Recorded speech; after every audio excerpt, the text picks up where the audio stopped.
Hello, kamusta kayo? Welcome back to MG and Diego. My name is Ovela. My name is Angel. And how do you pronounce his name? Wait, but I don't think he wants people to know. He actually made a video about it. He doesn't care. Fine. It's Dominic Panganiban. Panganiban. Oh, Yeah. Alright, so this is another Domics video called Visiting Home. So it's probably about Philippines. Filipino. Or Canada. Probably both. Yeah, Canada and the Philippines. Let's go.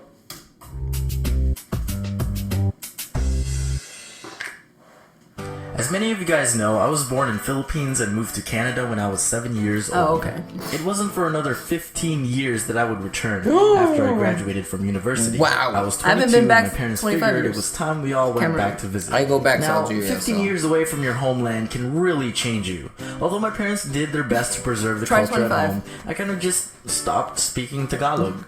I was able to fully understand it when my parents and other Filipino adults spoke to me, but I ended up just replying in English. I still use a few terms like saying opo to my elders and kain na to tell everyone it's time to eat and ang bango when I let out a fart. But other than a few phrases, I had a lot of trouble keeping up a conversation if I needed to reply in Tagalog as well.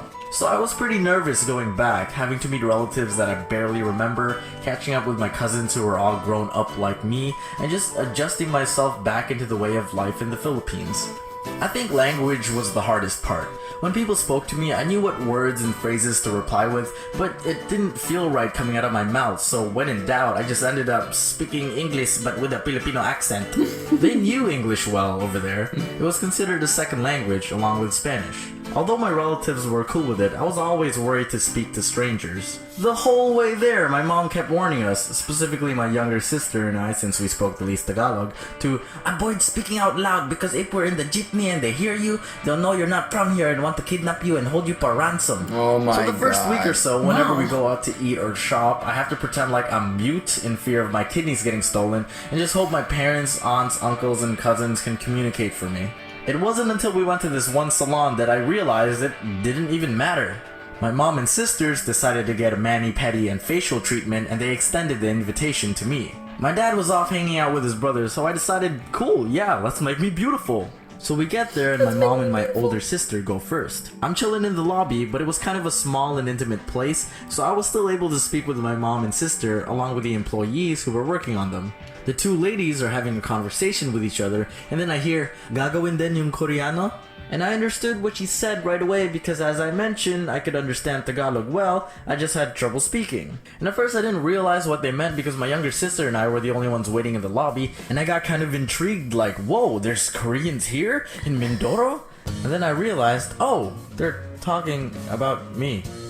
Because although I'm Filipino, I'm on the lighter skinned end of the spectrum, and Filipinos are generally known to be darker skinned. And even though I have small, slanted eyes, I was like, me? Korean? I usually get Chinese or Vietnamese or Thai or whatever, but sure, okay, that's kind of rare. So then I realized it doesn't even matter if I don't reveal my weak communication skills when I already look like I'm not from here and can't blend in with the people. One thing I couldn't get used to was maids. Some relatives that I stayed with had maids in their household, which I didn't even realize were maids right away. Because these were people I haven't seen in 15 years with kids who weren't even around before I left. So when we got to their place and they didn't introduce the girl in the kitchen cooking breakfast, I was like, okay, maybe they will later. And in the Philippines, the maids and their family usually live with the main family, often in an extension of the house. Yeah, so they were just pretty like much in service all day, every day. I think it's an African And we thing ended up too. never being introduced, so it was safe to assume that they were the maid. I just couldn't get used to having that kind of service either. I felt kind of spoiled in a way. I was raised to kind of just do shit on your own and take initiative, be independent. Even as a guest in someone else's house, I'll make the effort to pick up my plate when I'm done eating and bring it to the sink to wash or at least rinse out. The host might try to stop me, but I'd at least want to let him know that I have some level of decency and consideration. But in that situation, I was apparently in the wrong, and when I got up after eating my delicious longanisa and eggs, my cousin immediately interrupts and pretty much dunks my plate back down to the table, yells, "Kiki!" I forgot the maid's name, so I'm just gonna call her Kiki. And then the maid drops whatever she was doing in the other room, runs in, and collects my dish to clean at the kitchen sink. I had no idea how to react. I didn't know if I was being rude by trying not to be rude with my dishes. But it was the same thing at the mall food court as well. After I was done eating, I picked up my tray and looked for a trash can that didn't exist. Next thing I know, this worker comes out all panicked and pleads me to keep my trash and tray on the table for them to clean up. I was raised better than this. But overall, I'd say my trip was filled with amazing experiences. It was great to see relatives again since I don't really have any in Canada. And I got to travel around the different islands and really appreciate the country. Went to Palawan and floated through the scary-ass underground river. Went to Bohol and saw the chocolate hills, not actually made of chocolate. Visited my parents' hometown of San Jose and Mindoro and got to see where they grew up. And just going around Manila where I was born and seeing the culture and lifestyle that differed from what I was used to in Canada. Although I consider Canada my home since it contains the majority of my memories and experiences, I'll never forget my roots and where I came from, and hopefully you guys never forget your origins as well. Oh, that was cute. Cute. Wow.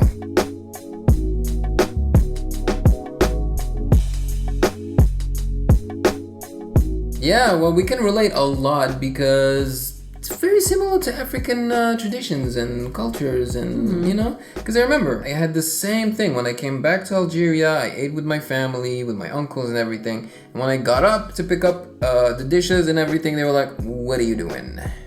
Don't do that. Not just because you are a guest, but because in our culture, you're a man. I'm a man, so the women pick up after everybody. Which didn't feel right, but you know, what are you gonna do?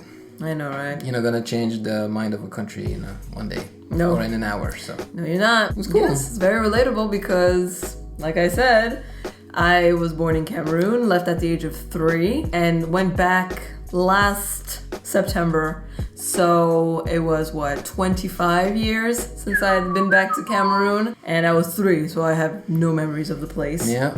And I got to see where I was born, where I lived when I was there. I got to see where my mom was born, where my grandparents were. It was a very emotional time. But I met a lot of people and culture is different. And yeah, I tried to bring my Western, politeness there. And people were always just like, no, Sid, we'll do everything. Also, I'm afraid if I don't participate, they're just going to ask me for money, They'll be like, you're rich and we're doing things for you. So can you buy me an iPhone? Because you live in, the Western world. So you just have money pouring out of your pockets. It's like, no. I did get asked for a chicken, but it was a tradition thing. And I was just like, this is weird. I just met my uncle and he's asking me to buy him a chicken as a thank you for him taking care of me when I was a baby. This is not the best first impression. Then my mom and my brother were like, oh, it's a cultural tradition. It wasn't meant offensively. It was kind of like a joke, but not a joke. I told him I would take him out for dinner next time I was in town. So cultures, differences, I can understand. At least he felt home when he was there. Yeah. I guess because his parents speak Tagalog and everything, they kept that culture alive when he was growing up. Me, it was different. I was pretty immersed in the American culture growing up in the US and French culture because I was in the French school. I went to France often, saw my dad's side of the family, but very little exposure to Cameroon, if you will, besides my mom. But yeah, I can relate to going back, and it's always an interesting experience to see parts of yourself. Yeah, no, in my case, I traveled to many places, always came back to Algeria. Yeah. Every summer we would go back, so I never really lost touch